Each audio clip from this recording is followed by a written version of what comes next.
Hej og velkommen til den her tutorial, hvor jeg vil vise, hvordan I kan ændre i indholdet på hjemmesiden, som er blevet designet til jer. I videoen i dag vil jeg blandt andet vise jer, hvordan I kan logge ind på hjemmesiden og redigere, ændre indholdet, billederne i billedkarusellerne, billederne bare på sitet, formatere teksten og indsætte links. Så til at starte med, skal I logge ind ved at gå ind på den her webadresse, som I kan se oppe i toppen af vinduet. Herefter skal I logge ind med de login-oplysninger, som I har fået tildelt. Så det starter vi med her. Det her vil tage jer til dashboardet på WordPress, hvor I ikke skal gøre det store. Det I skal holde øje med er ude i venstre hjørne her, hvor der er Pages-siden her, All Pages. Og her vil I så kunne genkende alle de forskellige sider, der er på hjemmesiden.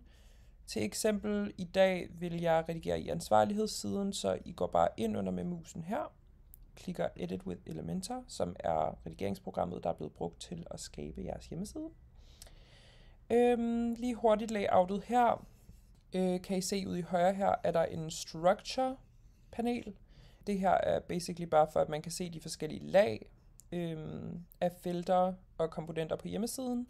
Og herude til venstre er der Widgets-panelet, hvor man kan tilføje nye komponenter og nyt indhold på hjemmesiden. I kommer ikke til at skulle bruge det voldsomt meget, kun til at redigere i de allerede indsatte widgets.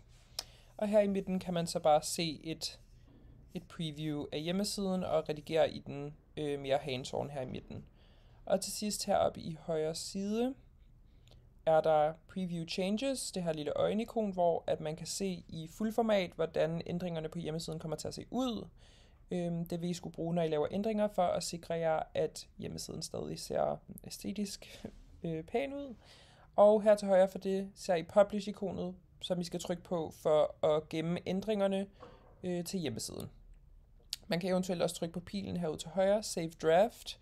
Det her vil gemme ændringerne, I har lavet, uden nødvendigvis at sende dem ud til hjemmesiden. Så det er nogle ændringer, man kan gemme, uden at det bliver published.